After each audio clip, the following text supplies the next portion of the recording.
Assalamualaikum warahmatullahi wabarakatuh. Assalamualaikum. Dari Pondok Pesantren Modern Nurul Ikhlas, inilah podcast Kilas Sempeni TV. Podcastnya santri siaga jiwa raga. Selamat siang pemirsa, saya Bayu Hartendi sebagai host pada podcast kali ini. Alhamdulillah, pada podcast kita kali ini telah hadir alumni dari Pondok Pesantren Modern Nurul Ikhlas yang telah menjadi salah seorang wakil rakyat dan sekarang menduduki kursi anggota DPRD Kota Bukit Tinggi serta sebagai Ketua DPC P3 Kota Bukit Tinggi. Beliau adalah Bapak Dedi Fatria SHMH. Mari sama-sama kita sapa.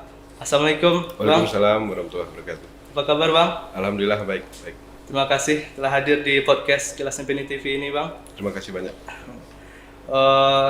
Sungguh sangat menjadi penghargaan bagi SMP Nurul Ikhlas yang bisa mengundang Abang di podcast kita kali ini. Ngomong-ngomong, pada podcast kita kali ini kita mau membahas mengenai perjalanan Abang menjadi seorang santri, lalu bisa menjadi tokoh politik yang merupakan salah satu profesi yang digemari oleh orang-orang. Nah, saya ingin tahu nih Bang, Abang seorang santri yang kini terjun ke dunia politik, lalu sebenarnya cita-cita Abang dari kecil itu apa tuh?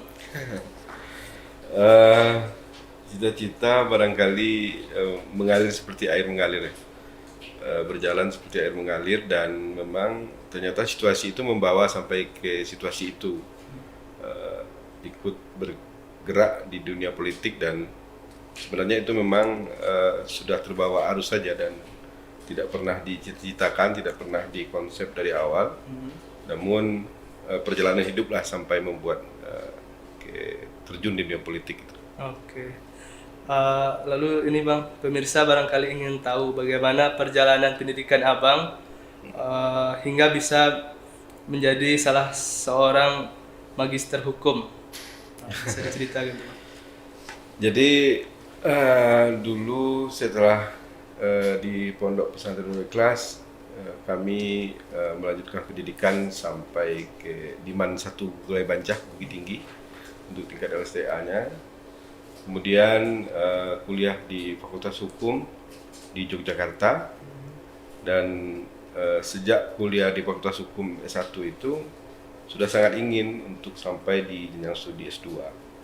Namun karena kegiatan yang masih banyak, masih merintis usaha dan lain-lain, alhamdulillah waktu kami sudah di DPRD periode pertama di 2014-2019, 2017 itu sudah ada niat untuk melanjutkan ke S2 dan baru masuk di Pasca Sarjana Hukum UNAN itu 2018. Jadi kemudian baru masuk di sana dan alhamdulillah baru kemarin setelah 2,5 tahun tamat kuliah dan mudah-mudahan masih bisa dikembangkan lagi karena memang mencari ilmu itu tidak ada batasnya. Iya benar. Dan kami sangat merasakan begitu banyak manfaat ketika memang sudah selesai di pasca sarjana ini dan sudut pandangnya semakin lebih makro daripada sebelumnya. Itu barangkali. Oke Bang. Lalu ketika S1-nya di Jogja, di universitas apa tuh Bang? Kami pertama kuliah itu dulu di Fakultas Ekonomi UII, Diploma 3. Karena waktu itu mau masuk S1 Hukum UII itu nggak lulus. Jadi memang karena ada persoalan teknis di saat mau ujian UII itu kan itu ujian gelombang terakhir dan memang ada persoalan teknis akhirnya waktu ujian itu hanya bisa tidak lebih dari 30 menit. Jadi memang ada terlambat, ada ketinggalan kartu ujian. Jadi harus pulang dulu ke kos, balik lagi untuk ujian, ternyata waktu cuma tinggal 30 menit dan akhirnya memang tidak lulus. Waktu itu UII itu akreditasi A pembina untuk fakultas hukumnya. Nah, tapi tetap masih ingin kuliah di UII dan akhirnya dipaksakan kuliah di Fakultas D3 Ekonomi. Nah, setelah 1 semester dijalani, sudah mulai tidak nyaman karena memang basic kita tidak ada di sana. Karena memang identik santri itu memang lebih kepada tidak hitung-hitungan. Betul. Akhirnya memang setahun berjalan, 2 semester berjalan, alhamdulillah waktu itu adalah barangkali keputusan yang cukup kuat saya ambil, memberanikan diri untuk pindah dari Fakultas Ekonomi UI itu, dan setelah dihubungi orang tua, beliau komplain, baru saja masuk Fakultas Ekonomi mau pindah ke Fakultas Hukum kan nggak mungkin, sebab waktu itu biaya masuk cukup mahal. Akhirnya dengan keputusan sendiri, nekat saja ambil di Fakultas Hukum Jana Badra. Waktu itu yang dicari adalah kampus yang biayanya murah. Jadi memang, tapi alhamdulillah Jana Badra adalah fakultas hukum cukup tua, cukup sangat tua di Yogyakarta, dan banyak melahirkan advokat-advokat yang senior. Dan akhirnya kami menamatkan kuliah itu di Jana Badra lebih kurang 4,5 tahun. Nah, di Jana Badra itulah mungkin pengalaman advokasi hukumnya banyak. Kebetulan waktu semester 4 masuk di LBH. Nah, lebih sempurna dia di LBH itu, dan banyak pengalaman yang didapatkan, khususnya mengurusi masyarakat. Itu mungkin basicnya sampai hari ini. Oke Bang. Lalu berapa lama proses Abang bisa mengenal politik dan bertekad masuk di dunia politik ini Bang? Kalau sebenarnya saya itu tidak politisi murni ya. Kenapa seperti itu? Karena mungkin waktu kuliah ikut di LBH lebih kurang 2 tahun, itu mendampingi, mengadvokasi para marginal kota yang ada di kota Jogja hari itu, seperti pedagang kaki lima, PKL, SPG dan lain-lain. Dan di sana kami diajarkan bagaimana menjadi volunteer yang baik, bagaimana bisa membantu masyarakat miskin, mendampingi, mengadvokasi persoalan-persoalan hukum. Dan alhamdulillah 2 tahun berjalan, kami terakhir itu koordinator marginal kota, koordinator miskin kota, dan hari itu menjadi ketua forum paguyuban pedagang kaki lima di Yogyakarta. Hari itu ada 16 paguyuban kaki lima. Nah, itulah modal dasar berangkat, dan kemudian setelah itu menjadi ketua mahasiswa Minang di Yogyakarta. Jadi setelah selesai di LBH, diangkat menjadi ketua mahasiswa Minang, mengurusi mahasiswa Minang yang ada di Jogja secara keorganisasian. Hari itu ada 5 asrama Minang di Jogja. Ada asrama Merapi Senggalang, Gundukanduang, itu milik provinsi. Ada asrama Gunung Merah, punya orang Suli Air. Ada asrama Bodo Ampu, punya orang Bodo Ampu. Ada asrama Tanjung Raya, punya orang Meninjau, Tanjung Raya. Kemudian ada banyak organisasi kemahasiswaan yang berbasiskan lokal kedaerahan seperti Gunung Limo, ada Impas Pasaman, ada organisasi kampus, ada Formaram di Muhammadiyah, ada Forsim di Jana Badra, ada Forkomi di UGM, ada Imami di AIN. Nah, jadi dari sekian banyak organisasi itu diwadahi oleh Ikatan Generasi Muda Minang Yogyakarta yang dinamai dengan Beringin Mudo dulunya, di zaman-zaman Orde Baru. Kebetulan kami ketua umumnya dari 2003-2004. Nah, jadi setelah dari UBH pindah ke mengurusi teman-teman Minang. Alhamdulillah banyak kegiatan juga yang kami lakukan waktu itu di Jogja, dan akhirnya tamat kuliah itu 2005. Nah, pulang kampung, diharuskan pulang kampung waktu itu. Sebenarnya memang tidak ada keinginan untuk pulang kampung, tapi di Ranggai ada filosofinya. Jangan sampai tapaga krembia condong. Artinya adalah jangan sampai buahnya dewa, batangnya dewa, buahnya diurang. Jadi hari itu bersepakat dengan orang tua harus pulang kampung dulu. Pulang kampung, nikah, bekerja dan nikah, punya istri. Kalau mau merantau lagi gitu. Nah, itu hari itu kesepakatannya. Tapi ketika pulang kampung, mau pulang kampung itu memang sudah banyak yang dipersiapkan. Ada salah satu teman, 2 orang teman mengajak untuk buka sekolah autis. Nah, itu dasar ingin apa yang mau dikerjakan di Bukit Tinggi, ya ini mau bikin sekolah. Alhamdulillah sampai hari ini sekolah itu berjalan. Di mana tuh Bang? Di Bukit Tinggi. Di Bukit Tinggi. Inspirasinya dari Nurul Ikhlas. Namanya Al Ikhlas gitu. Al Ikhlas. SLB Autis Al Ikhlas. Kebetulan kami hari ini ketua yayasan, ada lebih kurang 100 siswa, 80 sampai 100, sebab kalau anak autis itu dia nggak bisa permanen seperti sekolah biasa, sebab dia paketnya itu kadang dia tuh masuk 3 kali seminggu, 2 kali seminggu, 4 kali seminggu, itu relatif ada aturan-aturannya.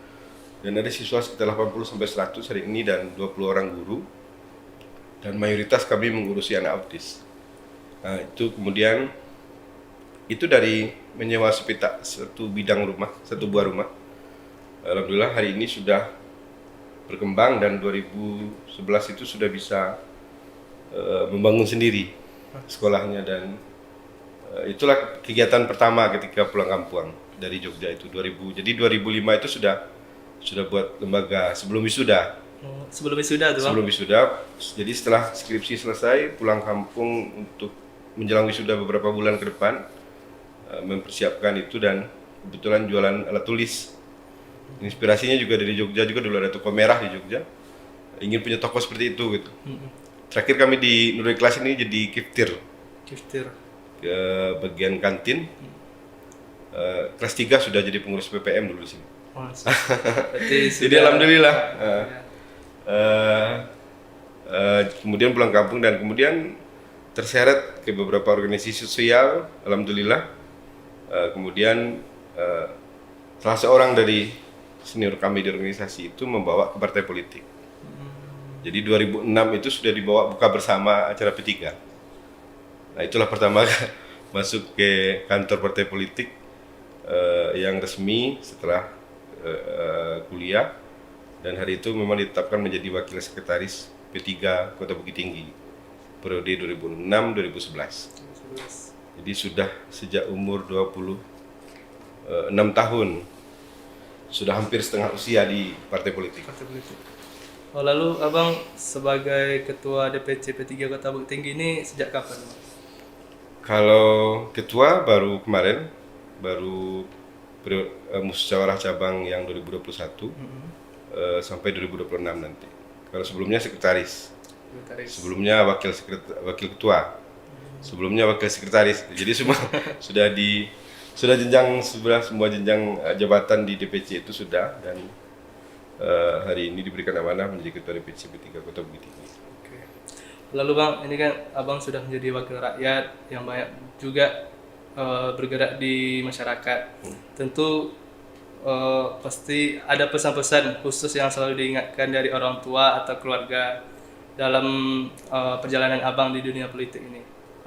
Kira-kira bisa berbagi nggak Bang? Ada nggak pesan-pesan dari orang tua? Sangat banyak ya. Jadi di dunia politik itu sangat dinamis. Situasi itu memang selalu berubah.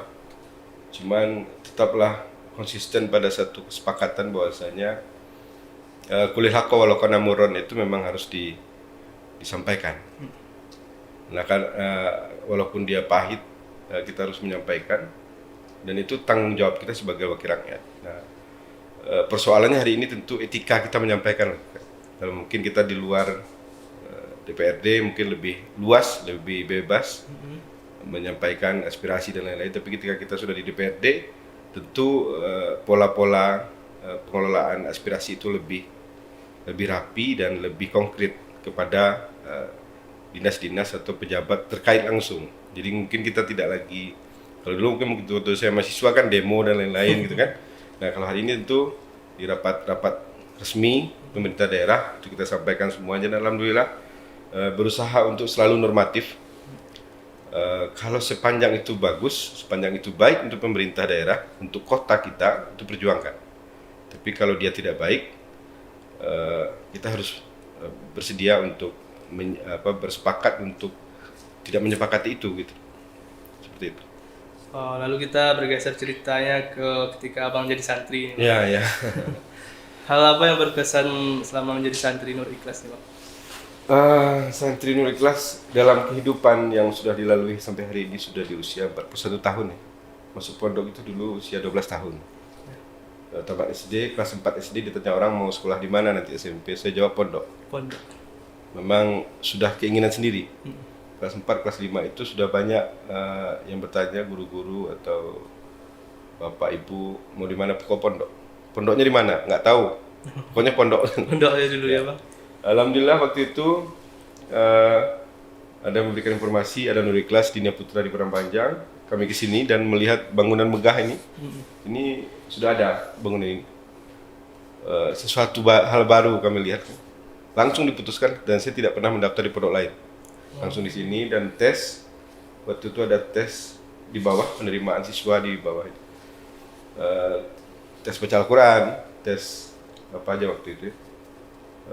Hafal ayat pendek dan lain-lain dan lulus.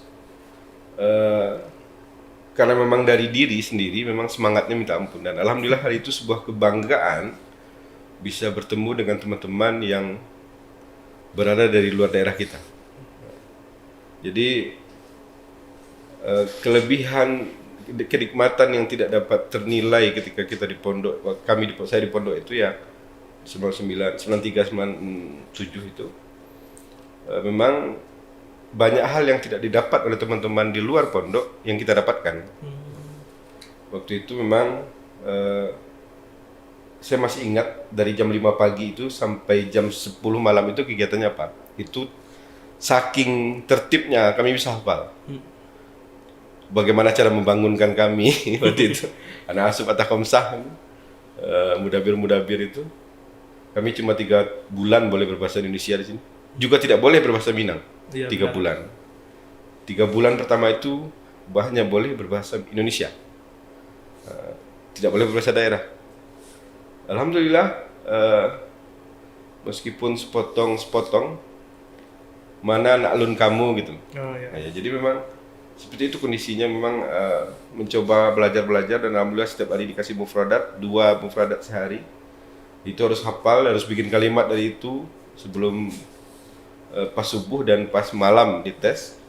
Setiap minggu hari Kamis pagi ada muhadasah, ada muhadaroh. Nah, alhamdulillah semuanya itu akhirnya membuat kita lebih kuat. Saya bisa berbicara di hadapan banyak orang itu memang Nurul Ikhlas yang ngajarkan. Kalau enggak, mana ada anak usia SMP bisa berpidato seperti itu, dan itu kan tidak sesederhana itu. Benar. Bisa bercerita di depan orang banyak dan lain-lain, dan memang basic di pondok itulah menjadi kita public speaking kita mungkin lebih bagus daripada yang lain. Alhamdulillah ketika masuk di MAN itu memang seolah-olah mata pelajarannya biasa-biasa saja gitu. Jadi karena kami sudah bahasa Arab sudah lumayan lancar, kelebihan anak pondok itu lagi mudah menghafal. Nah. Kami menghafal mahfuzat itu sampai 100-an. Setiap misalnya hari ini mahfuzat itu ada 100, minta tanda tangan ke Ustadz. Jadi kalau kita hafal 10, lapor ke Ustadz A. Cari Ustadz, anak mau tes mahfuzat, didengarkan nanti sampai berapa yang sudah hafal. Ditandatangani dan akhirnya membuat kita mudah untuk menghafal. Nah, memang basic itu linear dengan ilmu-ilmu sosial, ilmu-ilmu yang berbasiskan hafalan, yang berbasiskan pemahaman, dan satu lagi di pondok itu yang paling hebat itu bagaimana kita berteman. Itu memang sangat bagus, sangat sama teman itu tidak boleh pelit. Coba kalau ada yang bakhil, itu lemarinya bisa hancur kalau bikin. Jadi kalau memang dulu itu memang kalau kita dapat kiriman paket dari orang tua harus dibagi, setengahnya dibagi. Walaupun satu kantong mau dibagi, ada 10 kantong atau 5 kantong, 1 kantong saja cukup dibagi. Untuk mengamankan, kalau nggak aman. Jadi kemudian semuanya harus tertib, harus tobur, makan antri, mandi antri, semuanya antri. Itu juga mengajarkan kesabaran, bagaimana kami membawa piring di dalam baju bawa piring untuk makan siang, biar artinya tidak terlampau panjang, apalagi kalau lauknya ayam. memang sangat nikmat sekali. Dan pernah cabut saya 1 kali, alhamdulillah nggak ketahuan. Subuh dari lewat Pasar Abaa ke Bukit Tinggi, dan saya pernah jadi ketua pasukan pramuka. Dulu pramukanya sangat hebat sekali, ada 4 pasukan. A, B, C, dan D. Untuk ngambil Pindru saja minta ampun dulu. Apalagi ngambil Pratama. Saya ke Komandan Pasukan A, ngambil Pratama itu entah kemana aja jalannya. Jadi terlalu banyak ujian yang dilalui. Ada Ustadz Muzaki dulu yang ngurus pramuka. Ustadz Ali Dahyar ya. Ali Ahyar, pembina pasukan A. Kemudian saya ketuanya dan ada 150 orang, ada sekian regu setiap hari Rabu, untuk setiap sore ada saja kegiatan. Di sana belajar semapur, belajar pioneering, belajar morse dan lain-lain. Dan di pondok itu juga saya pernah juara 1 aktor terbaik. Dan karena gara-gara jadi juara 1 lomba drama itu, saya ditawarkan jadi Kismulialan, bagian pengumuman, bagian penerangan. Tapi karena nahu sorop saya bermasalah, nilainya tidak bagus, akhirnya saya jadi di UPPM itu jadi kiftir. Kiftir hilang dari hukum-hukum asrama. Begitu nikmatnya hari itu. Orang upacara kita cuma melihat dari kiftir. Kita tidak lagi pernah memikirkan makan, tidak pernah lagi antri waktu itu kelas 3. Makan sudah semua Ustaz. Mau makan mie silahkan, mau makan apa saja silahkan karena kita dikiptir. Begitu banyak kenikmatan, begitu banyak, dan alhamdulillah sampai hari ini begitu sempit, begitu kecil dunia ini. Karena di mana saja ada teman saya. Mau pergi ke Pekanbaru, dari sini ke Jakarta itu minta ampun banyak. Dan alhamdulillah kami di alumni Nurul Ikhlas angkatan 93 dan I 93 Fakot itu WA grupnya sangat aktif. Kalau ada hal-hal yang bisa dibantu di antara teman-teman kita bantu. Dan kami, karena kebetulan saya agak sering keluar daerah, kemana saja itu memang ketemu sama anak-anak NI 93. Baru kemarin ketemu Dion Nofri di Pekanbaru, sebelumnya ketemu Budi di Jakarta, dan akhirnya dunia ini terasa begitu kecil, di mana saja ada teman kita. Dan alhamdulillah teman-teman saya itu profesinya macam-macam. Ada namanya, ada yang arsitek, ada yang desain grafis, ada yang jualan di Jakarta, ada yang jadi guru di Payakumbuh, dan macam-macam. Semua disiplin ilmu dan semua profesi ada. Dan alhamdulillah karena basic kedekatan kita di masa kecil itu, akhirnya bantu-membantu itu semakin terlalu mudah bagi kami. Jadi kalau sudah anak NI yang minta bantu atau harus disupport atau lain-lain, memang agak mudah. Karena memang kita pernah satu kamar 2x4 jam ya. Kalau SMP kan cuma pagi sampai siang. Benar. Tapi kalau di sini kan dari pagi ke pagi, dan itu 3 tahun, banyak dinamika, banyak nostalgia yang tidak dapat dinilai. Begitu setia berteman.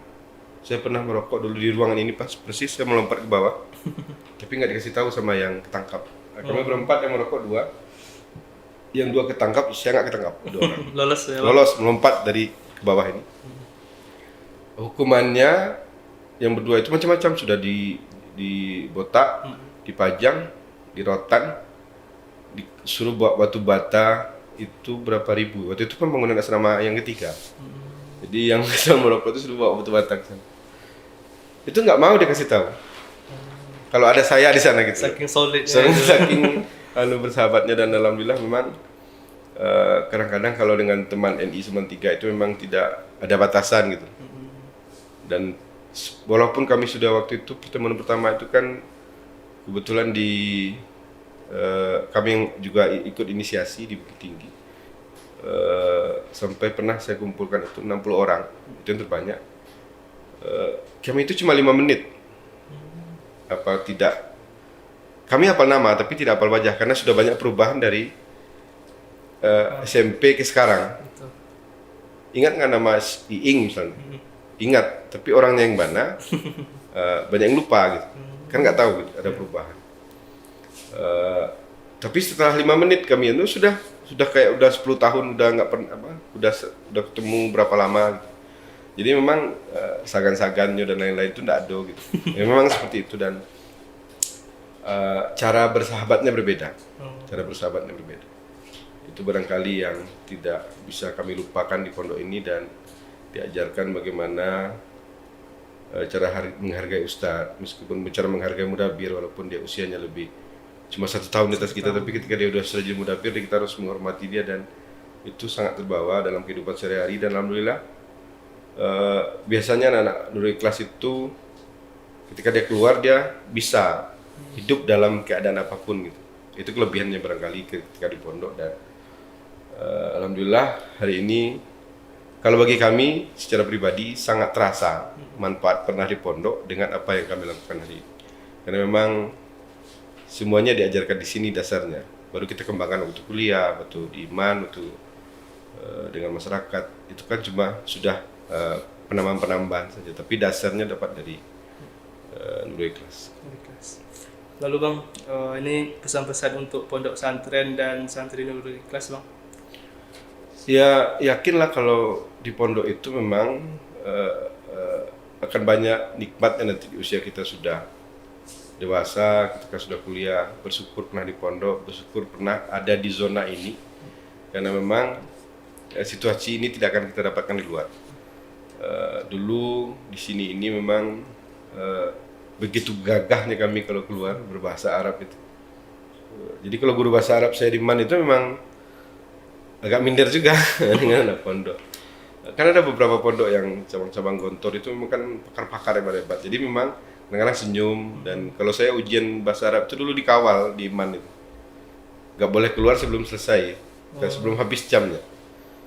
Karena memang kalau enggak nanti kan semuanya minta dilihatin gitu. Jadi memang hal seperti itu, dan itu tidak hanya berguna untuk di dunia kerja, tapi bagaimana kehidupan di pondok, bagaimana hidup di pondok itu sangat bermanfaat ketika terapkan di masyarakat.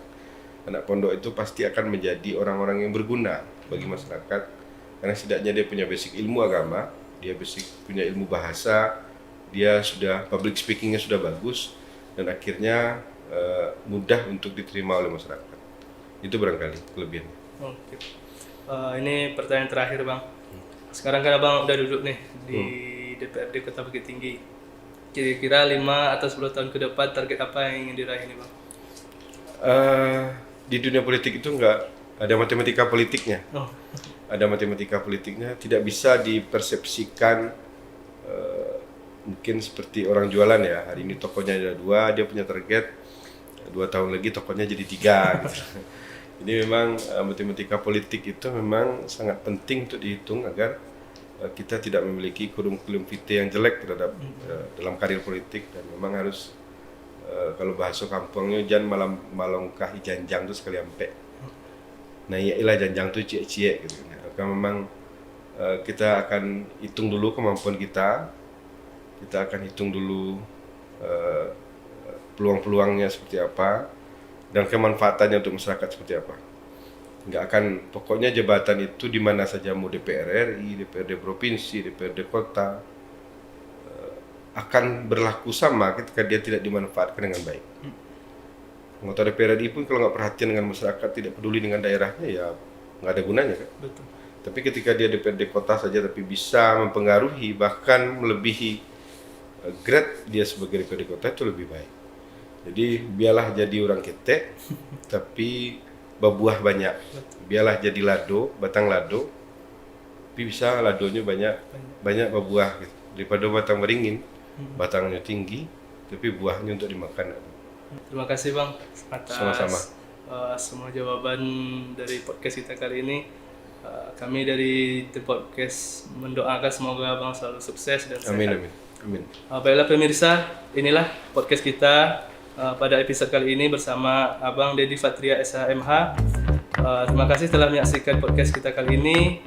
Saya Bayu Hartendi undur diri. Assalamualaikum warahmatullahi wabarakatuh.